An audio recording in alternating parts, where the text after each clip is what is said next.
क्या आपको पता है कि वैज्ञानिक पानी को एक जीवित तत्व मानते हैं, यानी कि उसमें जान होती है और आप उसके साथ जैसा बर्ताव करते हैं वह उस रूप में अपने आप को ढाल लेता है। वैज्ञानिकों ने पानी की 2 बोतल ली और उसमें एक बोतल के सामने उसे गंदे लहजे में बात की गई और दूसरी बोतल के सामने बहुत ही प्यार से बात की गई और उसको बोला गया कि जल ही जीवन है। उसके बाद जब उन दोनों बोतल के पानी को लैब में जाकर टेस्ट किया गया तो उसके रिजल्ट्स ने वैज्ञानिकों को हैरान कर दिया था। अगर आप भी उन रिजल्ट्स के बारे में सुनेंगे तो आपको यकीन नहीं होगा। पृथ्वी के 71% हिस्से में जल मौजूद है जो समुद्र के रूप में मीलों तक फैला हुआ है। यह जल सिर्फ इंसानी जीवन के लिए ही जरूरी नहीं है, बल्कि पूरे सौरमंडल में यह मूल्यवान तत्व सिर्फ और सिर्फ धरती पर मौजूद है। ऐसे में आज हम आपको जल से जुड़े कुछ ऐसे रहस्यों के बारे में बताने जा रहे हैं जिन्हें जानने के बाद यकीनन आपके भी होश उड़ जाएंगे। इसलिए वीडियो को आखिर तक जरूर देखें और पानी की प्रवृत्ति को समझने की कोशिश करें। जल ही जीवन है। आपने वो कहावत तो सुनी ही होगी कि जल ही जीवन है। यह लाइन जितनी छोटी है इसका मतलब उतना ही बड़ा और अहम है। पृथ्वी पर मौजूद जल सिर्फ समुद्र तक ही सीमित नहीं है, बल्कि यह ऊंचे ऊंचे पहाड़ों पर बर्फ के रूप में जमा हुआ है। आसमान में भी जल मौजूद है जो बादलों की मदद से एक जगह से दूसरी जगह यात्रा करता है और बारिश की बूंदों के रूप में धरती पर बरसता है। पृथ्वी के ऊपर जितना पानी मौजूद है उससे कई गुना ज्यादा पानी जमीन के अंदर भी स्थित है।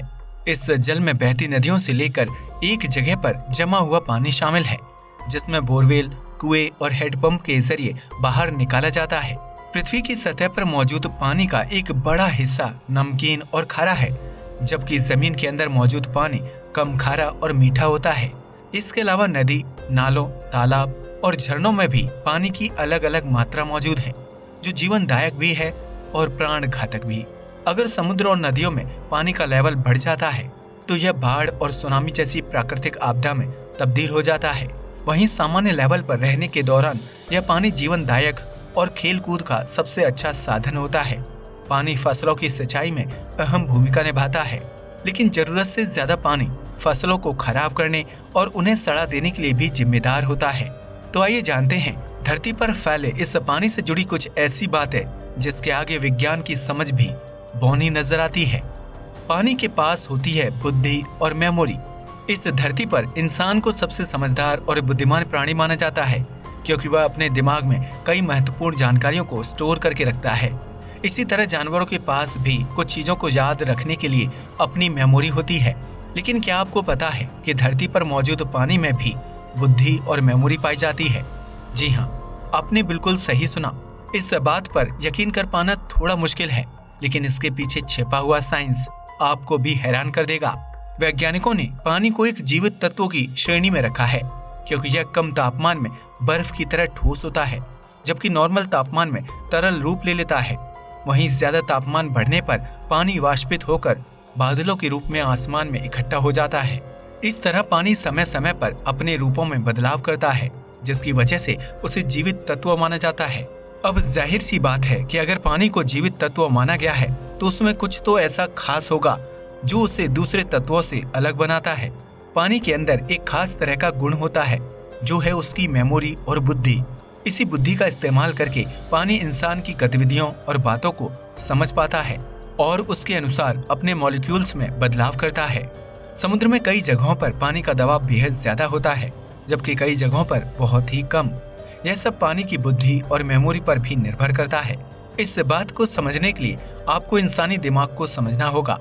आपको ये जानकर हैरानी होगी कि इंसान के दिमाग में 80% पानी होता है। यह पानी दिमाग की कार्यशीलता बनाए रखने, उसे तरोताजा रखने और चीजों को याद करने में अहम भूमिका निभाता है। एक इंसान के दिमाग का औसत वजन 1300 से 1400 ग्राम तक होता है, जिसमें अत्यधिक वजन पानी का ही होता है। अगर इंसान के दिमाग में पानी की जरा सी भी कमी हो जाती है तो उसे सिर में दर्द का एहसास होता है। ऐसे में अगर दिमाग को तुरंत पानी ना मिले तो उसमें डैमेज बढ़ने की संभावना काफी बढ़ जाती है।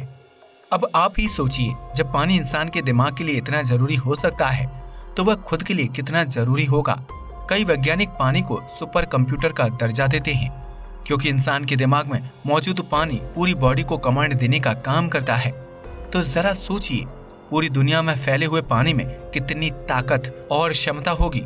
वैज्ञानिक रिसर्च से पता चलता है कि पानी में भी सेल्स पाए जाते हैं जो आपस में मिलकर एक सेल सिस्टम का निर्माण करते हैं।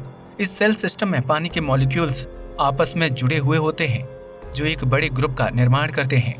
मॉलिक्यूल के एक ग्रुप को क्लस्टर कहा जाता है जो आपस में जुड़कर एक मेमोरी सेल की तरह काम करते हैं।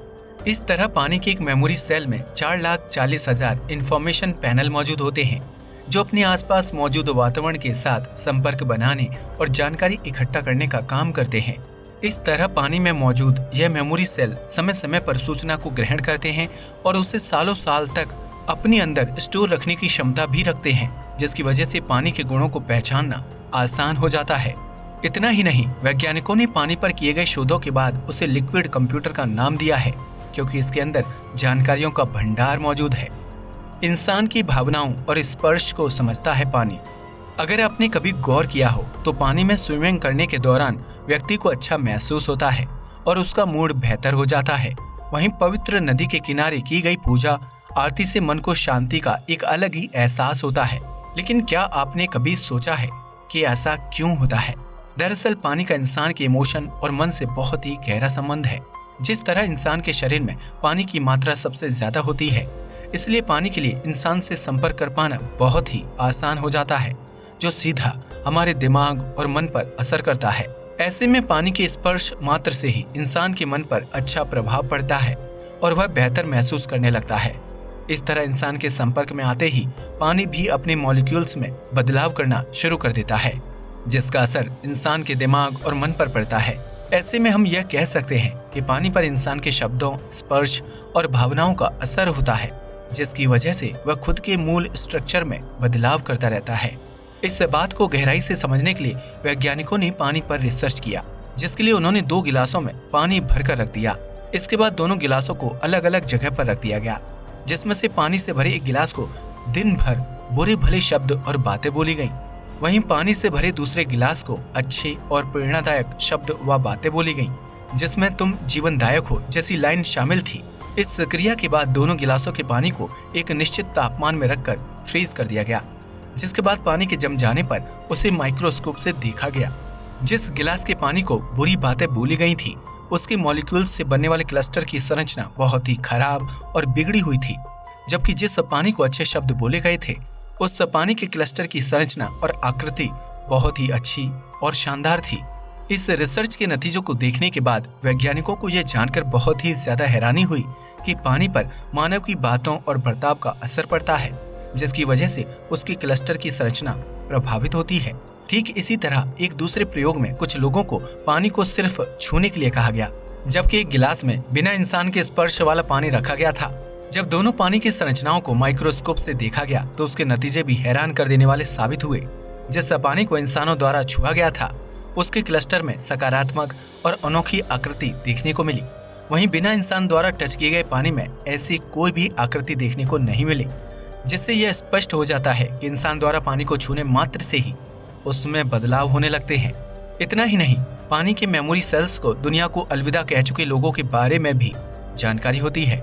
इसलिए तो जब पानी के सामने किसी अच्छे व्यक्ति का नाम लिया जाता है तो उसमें बनने वाली क्लस्टर की आकृति बहुत ही अच्छी होती है। इसी तरह पानी अच्छे और बुरे व्यक्ति और उसके व्यक्तित्व पर फर्क करना जानता है। इसलिए जब उसके सामने हिटलर या किसी दूसरे खराब व्यक्ति का नाम लिया जाता है तो उसके क्लस्टर की संरचना बहुत ही बेकार होती है। इन सभी रिसर्च से वैज्ञानिकों को इस बात की जानकारी मिली कि पानी के अंदर मौजूद क्लस्टर में सैकड़ों साल पुरानी यादें भी बिल्कुल ताजा रहती हैं, जो इंसान के मात्र नाम लेने से ही एक्टिव हो जाती हैं।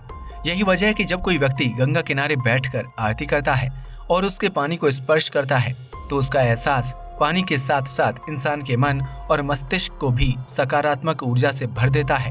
वहीं अगर आप किसी तेज धारा वाली नदी के पास खड़े होकर उसके पानी को नकारात्मक नजरों से देखते हैं या उसके बारे में कुछ बुरा बोलते हैं तो पानी की वह धारा प्रलयकारी साबित हो सकती है। पानी पर होता है सकारात्मक एनर्जी का प्रभाव। भले ही विज्ञान कभी भी ईश्वर और दैवी शक्तियों का खुलकर समर्थन नहीं करता है, लेकिन वैज्ञानिकों द्वारा कभी भी आस्था के इन तथ्यों को झुठलाया भी नहीं गया है। विभिन्न देशों के वैज्ञानिकों ने समय समय पर पानी के ऊपर प्रयोग और रिसर्च की है जिसकी वजह से उन्हें यह पता लगाने में सफलता मिली कि पानी के अंदर अलग अलग प्रकार की एनर्जी पाई जाती है। किसी धार्मिक स्थल पर मौजूद पानी के अंदर अत्यधिक ऊर्जा और सकारात्मक तत्व पाए जाते हैं जो इंसान के शरीर पर अच्छा प्रभाव डालते हैं। इसी तरह भारत समेत दुनिया की पवित्र नदियों के पानी में भी सकारात्मक एनर्जी पाई जाती है जो बाकी नदियों के पानी से बिल्कुल अलग होता है। इतना ही नहीं, धार्मिक स्थलों पर मौजूद पानी पीने के लिहाज से भी सबसे साफ और पवित्र होता है, जबकि उसे मशीनों की मदद से फिल्टर भी नहीं किया जाता है। यह सब धार्मिक स्थलों पर होने वाली आरती, पूजा पाठ या फिर श्रद्धालुओं की श्रद्धा की वजह से संभव हो पाता है, क्योंकि पानी इंसान की भावनाओं और दिमाग के विचारों से सीधा कनेक्शन कर पाने में सक्षम होता है। पानी के इस गुण को समझने के लिए वैज्ञानिकों की एक टीम ने 2 अलग अलग बोतलों में एक ही नल से पानी भरा, जिसमें एक बोतल को चर्च में रख दिया गया जबकि दूसरी बोतल को एक सामान्य सी जगह पर रख दिया गया था। इसके बाद चर्च में हुई प्रार्थना के तुरंत बाद उस बोतल को वापस लैब में लाया गया और माइक्रोस्कोप के जरिए उसमें हो रहे बदलावों को देखा गया, जिससे यह पता चला कि बोतल में मौजूद पानी के क्लस्टर की आकृति बहुत ही खूबसूरत थी और वह पानी सकारात्मक ऊर्जा के संपर्क में आने से पवित्र पानी में तब्दील हो गया है। वहीं दूसरी तरफ सामान्य जगह पर रखी गई बोतल के पानी में सिंपल मॉलिक्यूल्स मौजूद थे। उसमें ना तो कोई बदलाव आया था और न ही उसमें कोई खास प्रतिक्रिया हो रही थी। इस रिसर्च से यह साबित हो गया कि किसी भी मंदिर, चर्च, गुरुद्वारे या फिर मस्जिद में मौजूद पानी में सकारात्मक ऊर्जा काफी ज्यादा होती है, जो न सिर्फ इंसान के शरीर के लिए लाभदायक होता है बल्कि इस पानी को पीने के लिए फिल्टर करने की जरूरत भी नहीं पड़ती है।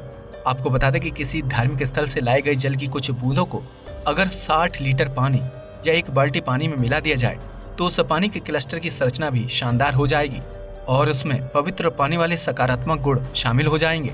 इसलिए यह कहा जा सकता है कि पानी अपने अंदर मौजूद सकारात्मक ऊर्जा और प्रॉपर्टी को ट्रांसफर करने की क्षमता भी रखता है। यानी पवित्र पानी के कुछ मॉलिक्यूल्स साधारण से पानी के अंदर भी बड़े बदलाव कर सकते हैं। यही वजह है कि गंगा नदी, गुरुद्वारे, चर्च या मस्जिद से लाया गया जल बोतल में बंद रहने के बावजूद भी कई महीनों तक पवित्र और शुद्ध रहता है, जिसकी सिर्फ कुछ बूंदें अपने आसपास के वातावरण को पूरी तरह से पवित्र कर देती हैं।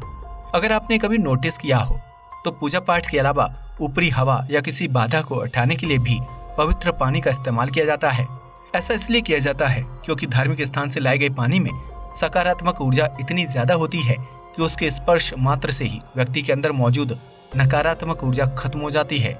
यही वजह है कि मंदिर से लेकर मस्जिद, गुरुद्वारे और चर्च में पवित्र पानी रखा जाता है ताकि समय आने पर उसका इस्तेमाल इंसान के अंदर मौजूद नकारात्मक ऊर्जा को दूर करने के लिए किया जा सके। आपको बता दें कि इस बात को सिद्ध करने के लिए वैज्ञानिकों द्वारा धार्मिक स्थल से पवित्र पानी लाया गया था, जिसे बीमार जानवरों को पिलाया गया, जबकि खराब हो चुके पौधों के ऊपर उस पानी का छिड़काव किया गया। इस शोध की जो नतीजे सामने आए उन्होंने वैज्ञानिकों को भी चौंका कर रख दिया था। जिन बीमार जानवरों को पवित्र जल पिलाया गया था उनकी रिकवरी सामान्य के मुकाबले काफी तेजी से होने लगी, जिसकी वजह से वह कुछ ही दिनों में बिल्कुल ठीक हो गए थे। वहीं जिन खराब हो चुके पौधों पर पवित्र जल डाला गया था उनमें कुछ ही समय बाद वापस जान आ गई और उन पौधों में फूल खिलने लगे। इस तरह वैज्ञानिकों ने विभिन्न रिसर्च से पानी के सामान्य मॉलिक्यूल्स को पवित्र और सकारात्मक गुणों में तब्दील होते हुए तो देखा है, लेकिन यह पूरी प्रक्रिया किस तरह से काम करती है यह आज भी विज्ञान और वैज्ञानिकों के लिए अनसुलझी पहेली है। बर्तनों के गुणों को अवशोषित करता है पानी। पश्चिमी सभ्यता से बिल्कुल विपरीत भारतीय सभ्यता में प्राचीन समय से ही पानी और भोजन को महत्वपूर्ण स्थान दिया जाता है। इसलिए हमारे यहाँ पानी को हमेशा घड़े या तांबे के बर्तनों में रखा जाता है। वहीं जल या भोजन ग्रहण करने से पहले प्रार्थना की जाती है ताकि उन खाद्य तत्वों में सकारात्मक ऊर्जा भर जाए और वह हमारे शरीर के लिए फायदेमंद साबित हो सके। ऐसे में यह कहा जा सकता है कि भोजन और पानी बर्तनों के गुणों को अपने आप में अवशोषित करने की काबिलियत रखते हैं। उदाहरण के लिए लोहे की कढ़ाई में बनी सब्जी खाने से शरीर में आयरन की कमी नहीं होती है। इसी तरह पानी को जिस बर्तन में रखा जाता है वह उसके सभी सकारात्मक गुणों को अपने आप में अवशोषित कर लेता है। ऐसे में अगर आप घड़े में रखे पानी को ग्रहण करते हैं तो इससे आपके शरीर को एक अलग प्रकार की ऊर्जा मिलती है। घड़े का पानी स्वास्थ्य को बेहतर बनाता है और पाचन शक्ति मजबूत करता है, जबकि गर्मियों के मौसम में घड़े का ठंडा पानी पीने से शरीर को लू नहीं लगती है और शरीर में तरावट बनी रहती है। इसी तरह तांबे के गिलास, बर्तन या लोटे में रखे जल को ग्रहण करने से शरीर का ब्लड प्रेशर नियंत्रित रहता है। इसके अलावा तांबे के पानी में एंटी इन्फ्लेमेटरी गुण पाए जाते हैं जो शरीर में दर्द और सूजन की समस्या को पूरी तरह से दूर कर देते हैं। यही वजह है कि प्राचीन भारत में मटके, तांबे या फिर पीतल के बर्तनों में पानी रखा और परोसा जाता था, क्योंकि पानी उन बर्तनों के सकारात्मक गुणों को अवशोषित करके इंसान के शरीर को फायदा पहुंचाता था। इसलिए उस दौर में आम इंसान को शरीर में दर्द, सूजन, ब्लड प्रेशर बढ़ने, आर्थराइटिस समेत कैंसर जैसी घातक बीमारियों का सामना नहीं करना पड़ता था। लेकिन जैसे जैसे भारत की प्राचीन सभ्यता पर पश्चिमी देशों का असर बढ़ने लगा, वैसे वैसे पानी के गुण भी सकारात्मकता से नकारात्मकता की तरफ बढ़ने लगे। आज के आधुनिक दौर में मटके की जगह पर प्लास्टिक की बोतल में पानी मिलता है, जिसमें ना तो कोई पोषक तत्व मौजूद होते हैं और ना ही उस पानी को पीने से इंसान की सेहत बेहतर रहती है। इसके बजाय प्लास्टिक पर्यावरण को दूषित करने का काम करता है, जबकि उसके अंदर मौजूद बोतल बंद पानी में मिली दवाइयां शरीर को नुकसान पहुंचाने का काम करती हैं। अब आप इस तथ्य पर यकीन करें या ना करें, लेकिन धरती पर मौजूद पानी और इंसान के शरीर का एक दूसरे से बहुत ही गहरा संबंध है। जिस तरह पृथ्वी के 71% हिस्से में पानी मौजूद है, ठीक उसी तरह इंसान के शरीर में 71% पानी होता है। यानी वह पानी सिर्फ धरती पर ही नहीं, बल्कि इंसान के शरीर और उसके दिमाग के 80% हिस्से में मौजूद है, जो हमें एनर्जी देता है, चलने फिरने की क्षमता प्रदान करता है। और सबसे महत्वपूर्ण बात, पानी ही वैज्ञानिकों को पानी के रहस्य सुलझाने के लिए सोर्स और तथ्य प्रदान करता है। अब यह देखना दिलचस्प होगा कि आने वाले समय में वैज्ञानिक इस लिक्विड कंप्यूटर के बारे में और क्या कुछ पता लगा पाते हैं, जिससे पानी से जुड़े अन्य रहस्यों से भी पर्दा उठाने में आसानी होगी। तो ये थे पानी से जुड़े महत्वपूर्ण रहस्य, जिनके बारे में बहुत ही कम लोग जानते होंगे। पानी का असर इंसान के जीवन पर उसी प्रकार पड़ता है जैसा आप पानी के साथ व्यवहार करते हैं। यानी इंसान के शब्द और व्यवहार तय करता है कि पानी जीवनदायक होगा या फिर प्रलयकारी। अगर आपको ये वीडियो पसंद आया हो तो इसे लाइक और शेयर करना बिल्कुल मत भूलिएगा। जय हिंद दोस्तों।